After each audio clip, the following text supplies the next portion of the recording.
Jasper Alger is back. Alrighty, Tiger fans, it's time for an off-season training report. Not a pre-season, because they're not officially back just yet. That's next Monday, which is exciting, the 10th of November. The boys are officially back in business at Punt Road. But as we know, a lot of the players have been doing their own stuff in the off-season, and there's been some pretty cool posts made today by Richmond, and including some from the players themselves over the past few days that I think are worth talking about, plus some additional training notes from the man himself, Caesar from Punt Road End, who does amazing work with the training reports, and he is set and fired up for a big off-season, Caesar.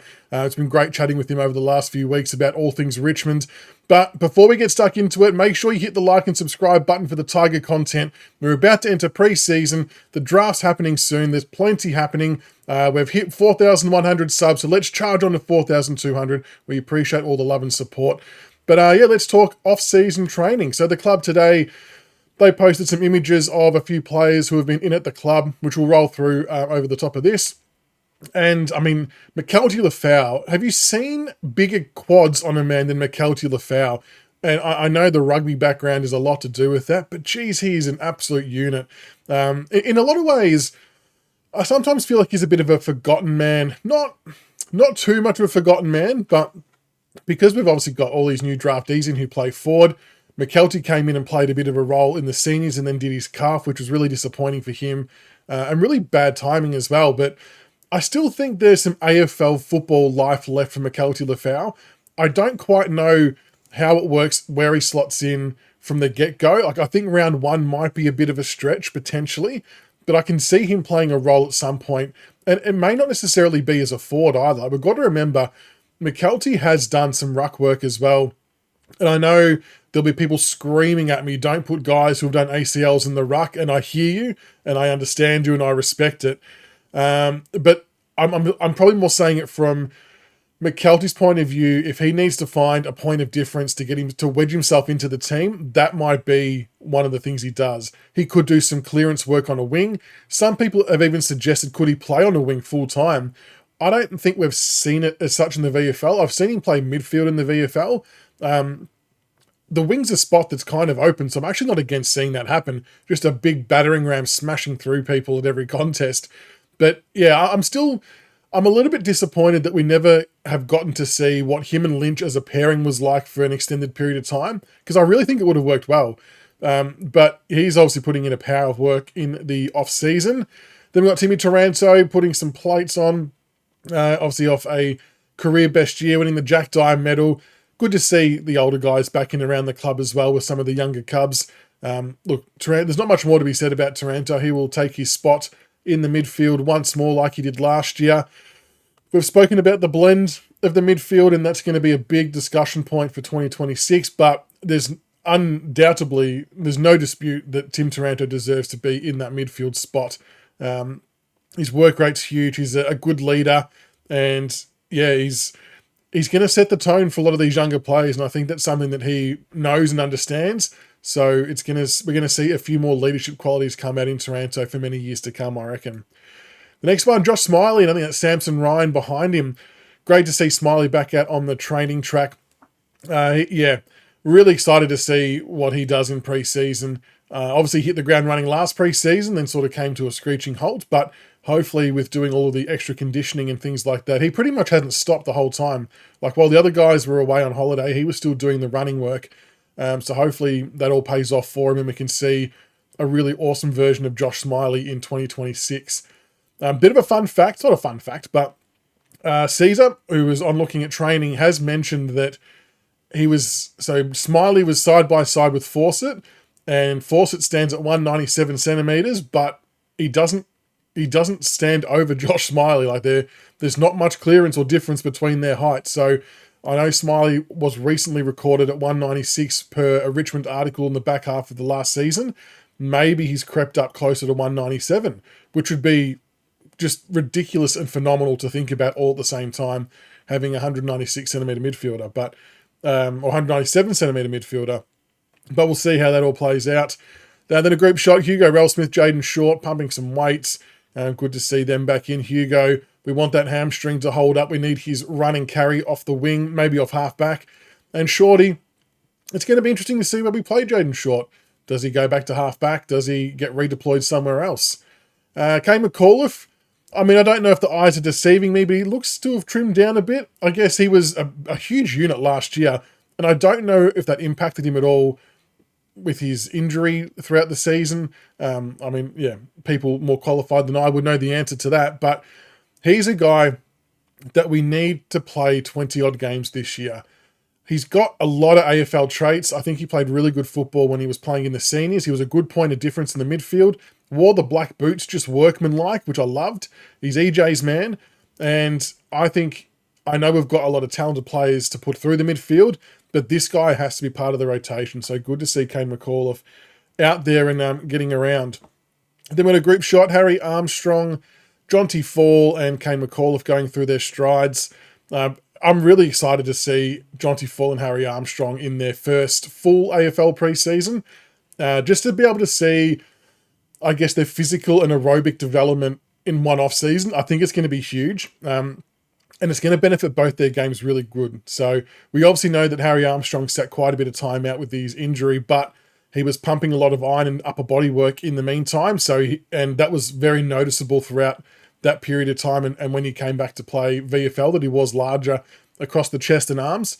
So hopefully he can keep utilising that strength. And Jonty Fall, we just want to see him keep smashing packs and bringing the ball to ground. And no doubt there'll be some goal kicking practice in there for both of them once the real stuff starts up.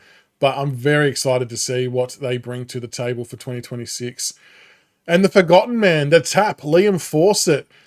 I mean that in a respectful way, but fans, including us, right, we're not immune to this, but I think a lot of us do forget about Liam Fawcett, but he could also be a really integral part of the forward line. And I've said this before, but I highly, highly respect the fact that he signed a one-year deal to back himself in, to force his way into the side ahead of Fall, Armstrong, Sims, even McKelty, for example. And the game we saw of him against Port, he didn't do much wrong. And, he obviously came back out because Lynch come back in.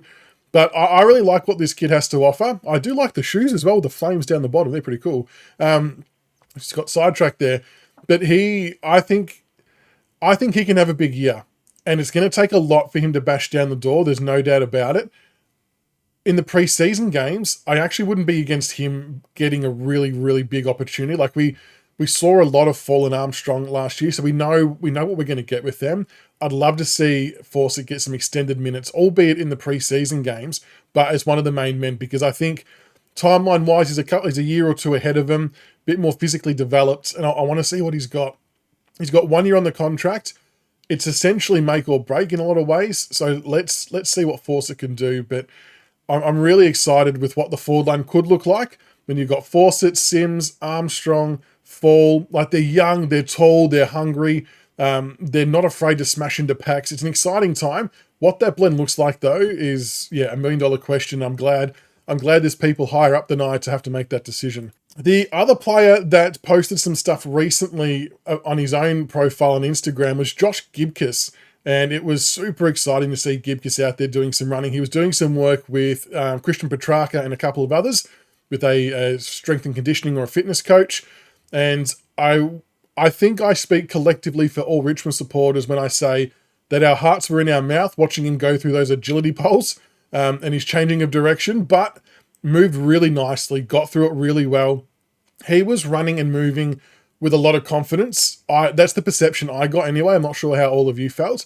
I also feel like he's trimmed down a bit too. When he came back into the VFL and AFL last year, he did look a little bit cumbersome and slow and a little bit thicker, and maybe through the legs in particular.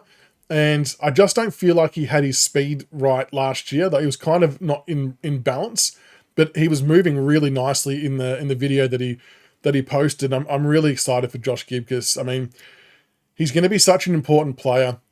I know we talk about Smiley being a new recruit in 2026. This guy is equally as much in that boat, to be honest. We've missed him for a couple of years with those two big injuries. We've taken our time with him. We've played it really conservatively. And I know that's been frustrating as supporters, but for Gibcus, it's been the best thing possible, I believe. And I think we're going to see the rewards of that in 2026. So he'll take his spot down back. I actually think he could be used as a swingman if needed.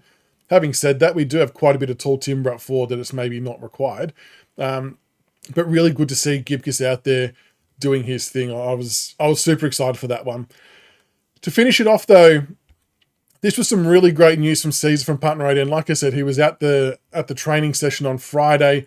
So when looking at Caesar's report on Punt Road, the main takeaway from this report is Jasper Alger is back and firing. And that's what we love to see. My man Jasper, Caesar's man as well. He's claimed him too. We were both really early on Jasper. But anyway, I digress. So to set the scene, the players were in groups of 8, and one of the groups had Hugo, Ralsmith, Ross, and Shorty. And the drill they were doing, it wasn't a drill, it was a running thing.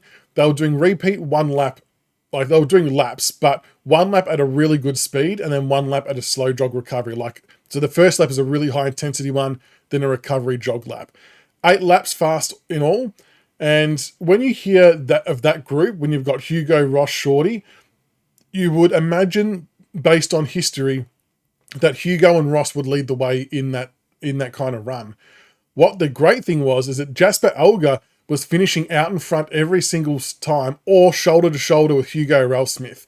That is a massive, massive tick, in my book anyway, that Jasper is going toe-to-toe with Hugo Ralsmith, who was no slouch when it comes to running, as we know. How it translates to footy when you're doing laps like that, I guess, remains to be seen, but my strong preference would be for Jasper to be up there competing at that higher level than not. I still think that Jasper has a huge role to play in our senior side. He is a big point of difference on the half-forward line for me. He can be a link man between the ground. He plays taller than what he is, and you got to remember, he's still so young. Good goal sense, good skill. I still think he was a steal in the draft last year, and if he was in this year's draft, I would say he'd be in the top 20, in my opinion, maybe even top 15. He is going to be a ripper player, and I was super impressed and happy to see that he's got some good speed up challenging Hugo, which is good to see. But yeah, training kicks off officially on Monday, which is awesome, and that's going to be for, I think it's the 1 to 4 year players, but I think we will see a sprinkling of some senior players in there as well, like we do most years, which is good. No doubt we'll have some plenty of track watchers down there putting out reports about it, so we'll make sure we report back on all of that, because I know as a Tiger collective army, we're all very excited to hear what the preseason entails for us. Then we've got draft night coming up, so there's heaps happening at Punt Road, so make sure you get around it all. Yeah, that is the last off-season training report for 2025. So until the next one, which will be an official training report for 2026 preseason, go Tigers.